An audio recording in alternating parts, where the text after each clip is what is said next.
My name is Adam Kokesh. I served as a sergeant on a Marine Corps Civil Affairs team in the Fallujah area from February to September of 2004. And I actually volunteered to go to Iraq. I was a reservist in an artillery unit. And when I found out my unit was getting called up, I decided I didn't want to miss the party. So I found out that a civil affairs group at Camp Pendleton was looking for volunteers. And so I went out of my way to volunteer for that. And I was against the war before the war, even believing all of the lies that were told by Colin Powell at the UN, believing all of the intelligence, believing all the spin. I didn't think it was going to be worth it. But I thought that afterwards what we were doing was cleaning up our mess and really responsible foreign policy and genuinely trying to do good by the Iraqi people, and that was something I wanted to be a part of and something that I enthusiastically risked my life for. This is the rules of engagement card that I was issued for our deployment to Iraq, and this is held up as the gold standard of conduct in the occupation right now, and they couldn't even cut it square. But I'll just read a part of it. It says, "Nothing on this card prevents you from using deadly force to defend yourself. Enemy military and paramilitary forces may be attacked subject to the following instructions. Positive identification is required prior to engagement. Positive identification is reasonable certainty," and that's in quotes on the card, "that your target is a legitimate military target." And of course, we were supposed to keep this in our breast pocket here. But when Marines are put in a situation where they receive fire and all they see is a muzzle flash coming from a building, and they don't have positive identification, but they know that if they return fire through that window or towards that building, that they're more likely to live through whatever's going on. It's a really difficult situation, and I think it's criminal to put such patriotic Americans who have sworn an oath to support and defend the Constitution of the United States of America in a situation where their morals are at odds with their survival instincts. So my civil affairs team was attached to Gulf Company, 2nd Battalion, 1st Marine Regiment for part of the time we were there. And we were at Rock Ammo Supply Point between the city of Fallujah and Camp Taqadum. And we were there as a civil affairs team supporting this infantry company. And we got an order to pack for 3 days and have our vehicle in a convoy ready to go at midnight. We weren't told where we were going. This was in April of 2004, right after the 4 Blackwater security agents were killed and had their bodies burned and strung up over the northern bridge over the Euphrates on the western side of Fallujah. And they said pack for 3 days. And we were going to put up the blocking position on the peninsula on the western part of the city. And if they had just told us that before we got our convoy brief, we would have known to pack for more than 3 days. But during the siege of Fallujah, we changed rules of engagement more often than we changed our underwear. At first it was, you follow the rules of engagement, you do what you're supposed to do, and then there were times when it was you can shoot any suspicious observer, so someone with binoculars and a cell phone was fair game. And that really opened things up to a lot of subjectivity. But also firing at muzzle flashes into the city, firing Mark 19s into the city became common practice. And at one point, we imposed a curfew on the city of Fallujah, and at that point, we were told we were allowed to shoot anything after dark. And fortunately, I was never put in that situation to make that decision, but there were a lot of Marines, on the positions around me who were forced to make those choices. And in one incident, in the first couple of days we were there was a checkpoint shooting to the west of our perimeter. The first picture, please. This is a vehicle that was approaching a SNAP VCP, or an impromptu vehicle checkpoint. We were told at a higher rate of speed that gave the Marines manning that checkpoint enough cause to be suspicious. And they unloaded into that vehicle with a .50 caliber machine gun.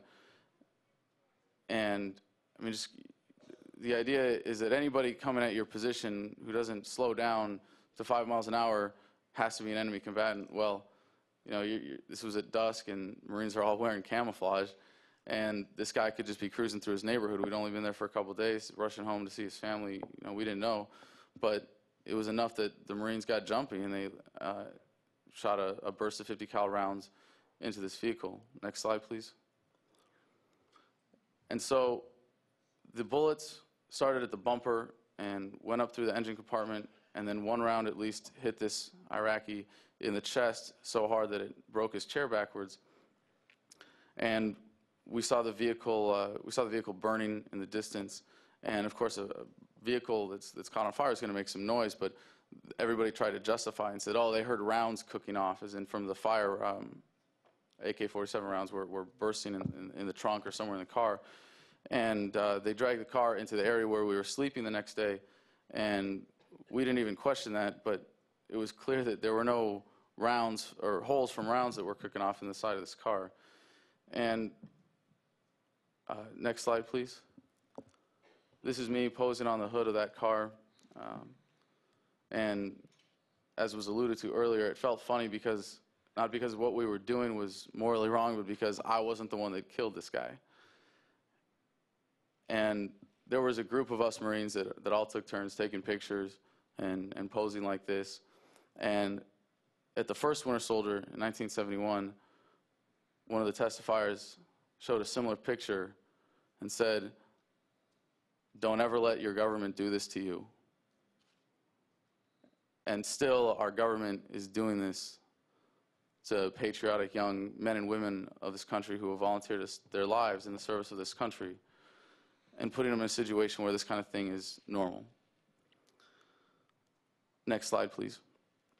During the siege of Fallujah, there were a couple ceasefires, adding to the confusion over rules of engagement, but at one point we decided that we were going to let out women and children from the city. And we thought it was the most gracious thing we could have done. And I went out on the bridge. This is the northern bridge over the Euphrates on the western side of Fallujah. And our guideline was, for males, they had to be under 14. If they were old enough to be in your fighting hole, they were too old to get out of the city. So I had to go there and turn these men back. That's what we see in this picture. There's two Marines guarding the position on the bridge and turning away some of the civilians who had just been separated from their wives and children, who we sent across the street. We didn't have any plan for them. It was just, hey, there's a mosque down the road, good luck. And we thought that we were doing something really noble and gracious with that. And it took me a long time before I could step back and think about it, and what a horrible situation and decision we were forcing these families to make. You could split up and leave your husband and your older sons in the city and let them, hope they don't, a Spectre gunship round doesn't land on their head, or stay with them and hunker down and just hope that you make it through alive. So after the siege of Fallujah, my team, as a civil affairs team, was pulled to set up a civil military operations center, or CMOC, outside the city of Fallujah, 2 clicks east of the city. And my role there was manning the front checkpoint, because we didn't have enough translators, and I was learning Arabic, and I spoke enough to run a checkpoint without a translator. So we also had an Iraqi cop on duty 24 hours a day. It was supposed to be a liaison between the American forces and the Iraqi forces. And we were still putting down Spectre gunship rounds into the city during the siege. And apparently one night, some of those rounds started a fire, not surprisingly. And there were a number of firefighters and policemen responding to the scene. And so they went out, and they were then silhouetted against the fire between the Marines on the peninsula where I had just been and that fire. And so since those Marines' rules of engagement at the time were to shoot anything after dark, they started firing into these Iraqi firefighters and policemen. And about the situation being criminal, about the criminality of putting Marines in this position, because when you tell them that the rules of engagement are you can shoot anything that moves after dark, we have a reasonable certainty based on our intelligence or whatever that anything that moves after dark is an enemy combatant. Well, you can't expect those Marines to stop and analyze every situation, because they're going to operate based on those rules of engagement, and they're going to do what they have to do. So I got up in the middle of the night when the Iraqi policeman at our checkpoint got the call, and through pointing and pantomime and the little Arabic I spoke at the time and an Arabic translation dictionary, I was able to help figure out that there were Marines shooting at Iraqi firefighters and cops, and we were able to send it down our chain of command and stop that from happening. But how many incidents like that happened where it wasn't so clear, and there were just shadows being shot at? And I know that that happened while I was there during the siege of Fallujah.